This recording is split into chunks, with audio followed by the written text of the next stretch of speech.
बिस्मिल्लाहिर्रहमानिर्रहीम, अस्सलाम वालेकुम जी। मैं हूं मारिया अली और आप देख रहे हैं मेरा YouTube channel. Zaheer and company के लिए खतरे की घंटी बज गई। अब कानून के मुताबिक ही चलना पड़ेगा, 2 नंबरी हर हाल में बंद करनी पड़ेगी। पुलिस ने जी एक बार फिर से चालान में 2 नंबरी करते हुए ज़हीर एंड कंपनी को फायदा पहुंचाने की कोशिश की है। और मैं आपको बताती चलूं कि पहले दिन से पुलिस इस केस को खराब कर रही है। जितने भी आईओ चेंज हुए उन्होंने उसी चीज को फॉलो किया जो पहले वाला आईओ कर रहा था, और उसमें जरा बराबर भी अपनी काविश, अपनी मेहनत या जो मुकम्मल तौर पे सारी चीजें होनी चाहिए थी उससे हाथ छुड़ाने की कोशिश की है। हराम की कमाई जी खत्म होने का नाम ही नहीं ले रही, और पुलिस मुसलसल डे 1 से लेके अब तक मुगविया बच्ची के केस को खराब करने की कोशिश कर रही है, कमजोर करने पर तुली हुई है। कल जी पेश किए जाने वाले चालान में क्या खामियां हैं, पुलिस ने एक बार फिर से क्या गेम्स खेलने की कोशिश की है, इस वक्त मेरे साथ मौजूद है इन्वेस्टिगेटिव जर्नलिस्ट ज़ुहैब जियाजा। उनसे बात करते हैं और जानते हैं जी अब कल क्या होने वाला है। अस्सलाम वालेकुम ज़ुहैब, उम्मीद करती हूँ कि आप अच्छे होंगे। ज़ुहैब, अब कल पुलिस क्या चालान पेश करने जा रही है, क्या खामियां हैं, क्या होने जा रहा है, आगाह करिएगा। वालेकुम अस्सलाम मारिया, उम्मीद है आप भी खैरियत होंगी। मारिया, दिन ब दिन केस को कमजोर किया जा रहा है, और वो केस किसका है जिसको कमजोर किया जा रहा है? वो है कमसुन बच्ची मुगविया मेहदी काज़मी की बेटी ज़ोहरा काज़मी का जो केस है वो दिन ब दिन जो है वो कमज़ोर किया जा रहा है। उसको उसके अंदर कुछ ऐसी चीज़ों को निकाला जा रहा है जिससे केस जो है वो कमज़ोर पड़ रहा है, यानी कि केस की जो जान थी उसको निकाल दी गई है। अब केस सिर्फ जो है वो एक स्ट्रक्चर पर खड़ा हुआ है, उसमें जो मेन जो सेक्शंस थी वो निकाल दी गई हैं, और दोबारा से अब इस केस को यानी कि इस चालान को स्कूटनी के लिए जो है वो भेज दिया गया है। एक बार फिर इस केस को भेज दिया गया स्कूटनी के लिए, यानी कि बार बार आप स्कूटनी के लिए इस केस को जो है वो भेज रहे हैं ताकि इस केस के अंदर जो मेन जो सेक्शंस थी उसको निकाल दिया जाए। और यही वजह है कि एक बार फिर दोबारा मारिया अदालत में इस केस को इस चालान को जमा करा दिया गया है स्कूटनी के लिए, और ये चालान जो है वो 13 तारीख को जो है अदालत में पेश होना है। अब आप ये सोच रही होंगी कि ऐसी कौन सी चीज़ें जो इसमें से निकाल दी कि केस की बुनियाद जो है वह कमज़ोर पड़ रही है मारिया, ये भी मैं आपको बताता हूँ कि ऐसी कौन सी चीज़ें जो इसमें शामिल करनी चाहिए थी और जो इसमें से निकाल दी गई हैं। सबसे पहले मारिया, इसके अंदर जो सेक्शंस थी जो कि एमएलओ नहीं हो सका, एमएलओ की दरख्वास्त जो है वो खारिज कर दी गई, मंजूर नहीं की गई। एक तो वो सेक्शन जो 375 लगनी थी उसका इजाफा नहीं हो सका, और वो 375 निकाल दी गई, और 364 और 365 ये भी इस केस में से जो है वो निकाल दी गई है। अब इसके अंदर सिर्फ जो है वो प्रोटेक्शन एक्ट की जो दफात हैं वो सिर्फ जो है वो लगाई गई हैं। इसके अलावा जो दफात हैं वो निकाल दी गई हैं। इसके अलावा भी कुछ दफात हैं जो लगी हुई हैं, लेकिन जो सबसे ज़्यादा अहम दफात थी जो इस केस में जिसकी वजह से जान डाली जा सकती थी वो थी 375 की सेक्शन, जिसमें एमएलओ होना था और उसके बाद इस सेक्शन का इजाफा होना था। मारिया, वो दफात जो है वो निकाल दी गई। इस केस को जो है वो कमज़ोर किया जा रहा है दिन ब दिन। इस केस में बजाय जो है वो जान डालने की, इस केस में एक सोची समझी साजिश के तहत इस केस को जो है वो कमज़ोर बना दिया गया है। इस केस को ऐसा कर दिया गया है कि अदालत में जब ये केस जाए तो इस पर जो फैसला हो वो मुखालफिन के ख़िलाफ़ ना आए, बल्कि उन्हें मज़ीद जो है वो इस केस में रियायत मिल जाए।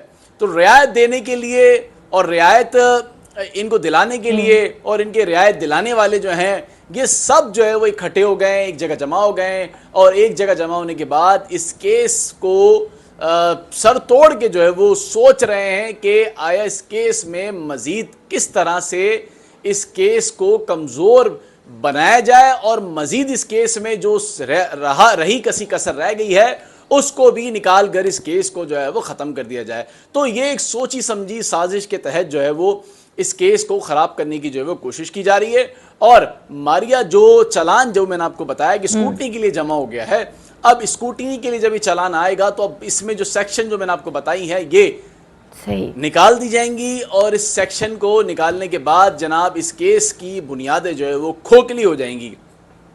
जो एफर्ट्स वालिदैन की जानिब से पहली रोज़ से की जा रही थी, अब उन एफर्ट्स को जो है वो ख़त्म किया जा रहा है। उनकी जो कोशिशें थी, जो काविशें थी, उसके बीच में जो है वो दरारें डाली जा रही हैं ताकि इस केस को कमज़ोर जो है वो करके अदालत में जो है वो पेश किया जाए, ताकि अदालत फिर जो उस केस की बिना पर फैसला करेगी वो ही आपको मंजूर करना होगा। लेकिन चूंकि इसमें मारिया वक्त दरकार है, अब स्कूटनी जो है वो होने केस चालान चला गया। अब देखते हैं स्कूटनी होकर क्या आता है, और 13 तारीख को जो केस पेश होना है अदालत में, जो चालान पेश होना है, अब उस चालान में किन चीज़ों को शामिल किया जाता है और किन चीज़ों को शामिल नहीं किया जाता है। बहुत शुक्रिया ज़ुहैब आगाह करने के लिए। देखिए जी, मुसलसल अगर मैं बात करूं इस केस को 4 महीने होने को आए हैं। पुलिस जो है, जो उसका रवैया है, सिंध पुलिस का रवैया मेरी समझ से तो बालातर है। मैं बार बार समझने की कोशिश करती हूँ कि ये क्या रवैया है, क्योंकि बहुत सारी ऐसी चीज़ें हैं जो मुझे क्लियर नहीं होंगी, मैं आप लोगों तक कैसे पहुँचाऊँगी।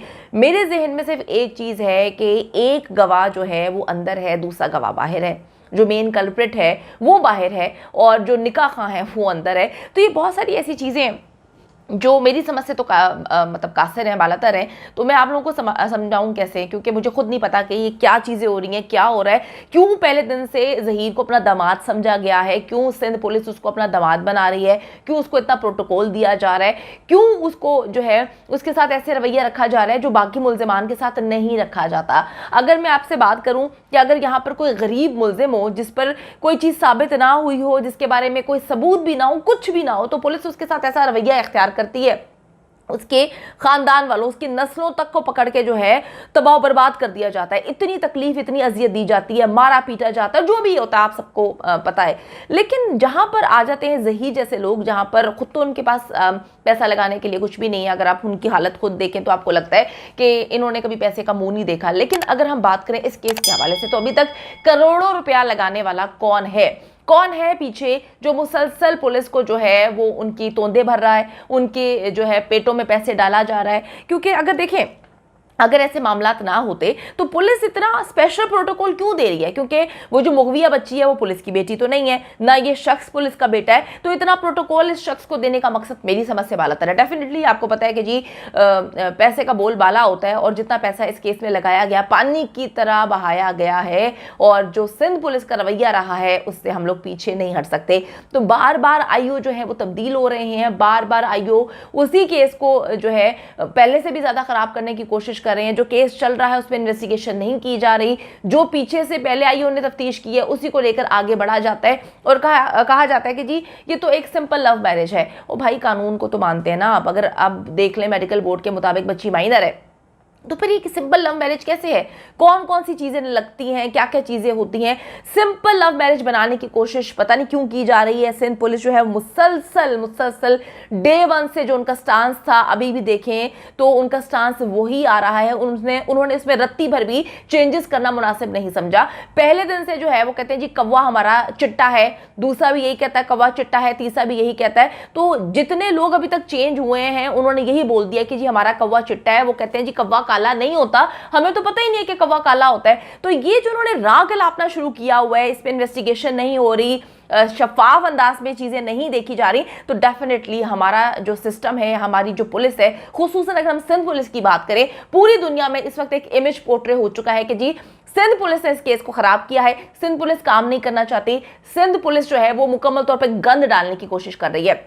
अब ऐसा क्यों कर रही है, इसकी भी इन्वेस्टिगेशन होनी चाहिए और पता लगाना चाहिए कि सिंध पुलिस को ऐसा क्या डर है, या सिंध पुलिस ने किससे इतना पैसा ले लिया है, या कौन से ऐसे मामलात हैं कि इनको लगता है कि जी ज़हीर इनका बिछड़ा हुआ बेटा है, वो अब इनको मिल चुका है, जो कि कुंभ के मेले में खो गया था, अब ये उसको ना खोना नहीं चाहते, तो उसको इतना प्रोटोकॉल दे रहे हैं, इतने मामलात हो रहे हैं। इसकी भी इन्वेस्टिगेशन होनी चाहिए कि भाई बार बार मामलात को क्यों खराब कर रहे हैं। क्या सिंध पुलिस में ऐसा कोई बेटा नहीं जमा हुआ कि जो अच्छे अंदाज में, शफाफ अंदाज में इस केस की तफ्तीश करे और सही और गलत को दुनिया के सामने रखे?